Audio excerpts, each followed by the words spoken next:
I stood in my small antique shop, carefully polishing a Victorian-era silver tea set.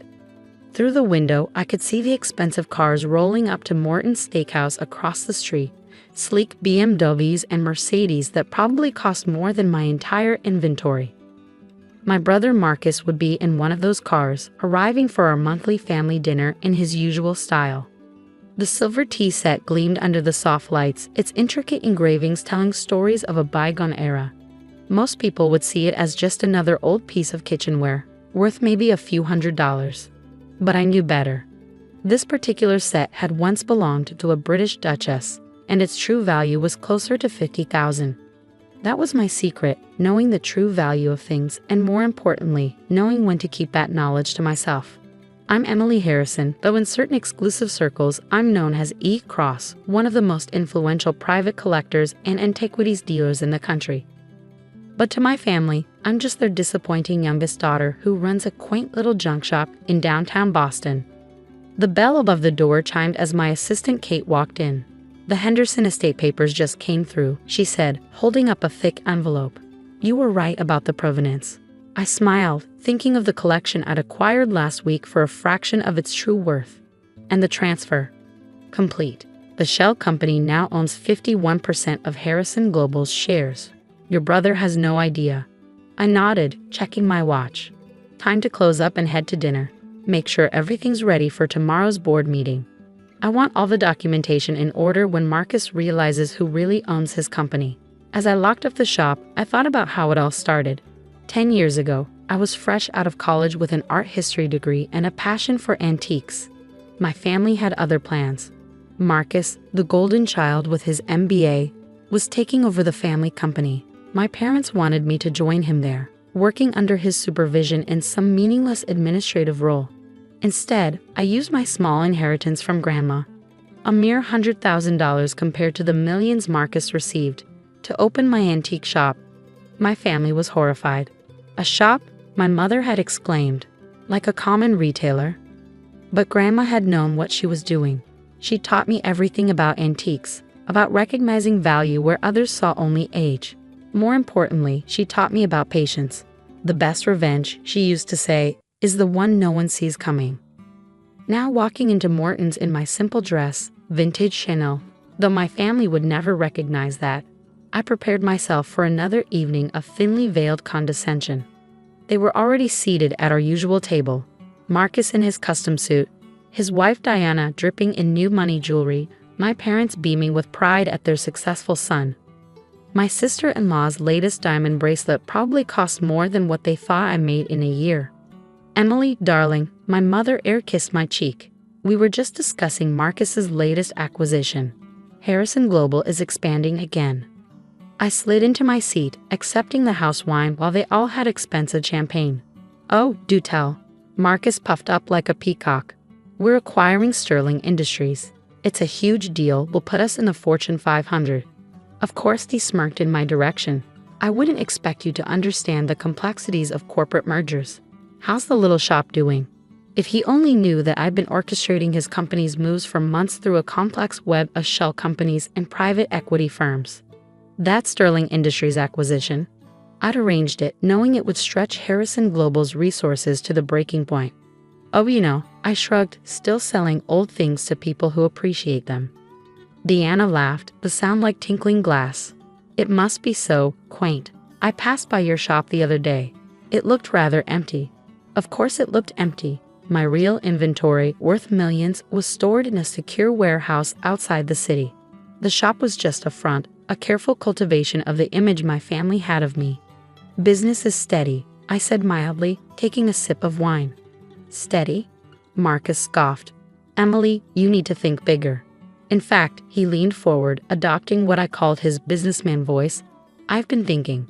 The building your shop is in, it's in a prime location. Harrison Global could use it for our new downtown office." "Really?" I kept my voice neutral, even as I suppressed a smile. "The building he was talking about, I owned it, along with half the block. I could make you a generous offer," he continued. "Way more than you're making now. Maybe even find you a position at the company. Something appropriate to your skills." Our father nodded approvingly. "That's very generous of you, Marcus." "Emily, You should consider it. It's time you started thinking about your future. If they only knew that my future included owning controlling interest in Harrison Global through a series of careful acquisitions. Tomorrow's board meeting would reveal that E. Cross, the mysterious collector they'd been competing with for various properties, was now their majority shareholder. I'll think about it, I said, knowing how much that non-commitment would irritate Marcus. He was used to people jumping at his offers. Still playing with your little treasures, he sighed. You know, sometimes I wonder what Grandma was thinking, leaving you that money. She must have known you'd waste it on this hobby. I thought about the empire I built from that waste, the international network of collectors, the private auctions, the multi-million-dollar deals conducted in whispers and sealed with handshakes, all while maintaining the appearance of a simple antique shop owner. Grandma understood more than you think, I replied quietly. Please. Marcus waved his hand dismissively. She was sentimental. But this is business, Emily. Real business. Speaking of which, he turned to our parents. Wait until you hear about tomorrow's board meeting. We're announcing the Sterling acquisition, and there's this mysterious major shareholder who's been buying up stock. I listened as he bragged about his plans, about how he convinced this unknown investor to support his vision for the company. He had no idea that I'd spent years positioning myself for this moment, using my knowledge of antiques and art to build a fortune that dwarfed Harrison Global's holdings. The rest of dinner passed in its usual way, Marcus dominating the conversation with tales of his business prowess, Diana showing off her latest luxury purchases, our parents hanging on their every word while occasionally shooting me concerned looks. As we were finishing dessert, Marcus couldn't resist one final dig. You know, Emily, it's not too late to join the real world. That shop of yours. It's cute, but it's not a real business. You're what, 32 now? Time to grow up. I dabbed my lips with a napkin, thinking about the documents waiting in my office. Actually, Marcus, I've been meaning to ask you something. Have you ever heard of E. Cross? He froze, fork halfway to his mouth. The collector? Of course. They've been grabbing up properties all over the city. Very mysterious. Some say they're worth billions. Why? Just curious. I heard they've been buying Harrison Global stock. Marcus's face darkened. Where did you hear that? That's confidential information. I stood up, gathering my vintage Hermes bag, another piece my family assumed was a cheap knockoff. Oh, you know how people talk in antique shops. All sorts of interesting things pass through. This is serious business, Emily, he snapped. Not some gossip for your little shop. Tomorrow's board meeting, everything has to go perfectly. I smiled, thinking of the morning to come. I'm sure it will be very interesting. As I walked out of Morton's, I heard Deanna's carrying whisper. I don't know why we still invite her. It's embarrassing having a shopkeeper in the family. In my car, a deliberately modest Volvo that concealed its armored exterior, I called Kate. Is everything ready for tomorrow? Yes, Ms. Harrison. The lawyers have prepared all the documents. The board members have been quietly informed of the change in ownership. And your brother, well, he has no idea what's coming. I drove home to my penthouse apartment, one of many properties I owned through various shell companies, and poured myself a glass of champagne. The same vintage Marcus had been drinking, though mine was from a much better year.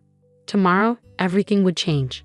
Tomorrow my brother would learn that his little sister, with her little shop, had outmaneuvered him at every turn. Tomorrow, he'd discover that the mysterious E.H. Cross, the collector whose signature he desperately needed for his Sterling Industries deal, was the same person he'd been mocking over dinner. I walked to my private vault and entered the code. Inside, among other treasures, sat Grandma's last gift to me, a simple silver locket with a note that read, "The true value of things isn't always visible to those who only see the surface." How right she had been. The next morning, I arrived at Harrison Global's headquarters early, not in my usual vintage shop attire, but in a custom-made Valentino suit that cost more than Marcus's car. Kate met me in an underground parking garage, holding a leather portfolio. The board members are already gathering, she said as we walked to the private elevator. Your brother is in his office, practicing his presentation. He still thinks this meeting is about his Sterling Industries acquisition. I smiled, thinking of the carefully orchestrated revelations to come, and the documentation. All here, including proof of every Harrison Global share purchased through your various holdings over the past 5 years. The boardroom was impressive, all mahogany and glass with views of the Boston skyline. Board members sat around the massive table, their expressions carefully neutral. They'd been informed of the true ownership situation the night before, sworn to secrecy until this moment. Marcus burst in, his confidence filling the room. "Good morning, everyone. Today's a historic day for Harrison Global." He stopped short when he saw me. "Emily? What are you doing here? This is a private board meeting." "Actually," I said calmly, taking the seat at the head of the table, "I'm exactly where I need to be." He laughed, though I caught the nervous edge in it. "Look, I know your family, but you can't just walk in here. This is a serious business matter." "Oh, I'm quite serious." I nodded to Kate, who began distributing folders to the board members. "Perhaps we should begin with a review of Harrison Global's current ownership structure." Marcus grabbed one of the folders, his face turning pale as he read. This can't be right. Ed Cross owns 51% of our shares. Through a network of shell companies and private holdings, his head snapped up. "How did you get this information?" "The same way I acquired those shares," I said, standing up. "Very carefully, over a very long time." "I don't understand," he stammered. "What do you have to do with E. Cross?" "E. Cross is Emily Harrison Cross," one of the board members explained gently. "Your sister." The silence that followed was deafening. Marcus collapsed into a chair, the folder sliding from his trembling hands. "No, that's impossible. You run an antique shop.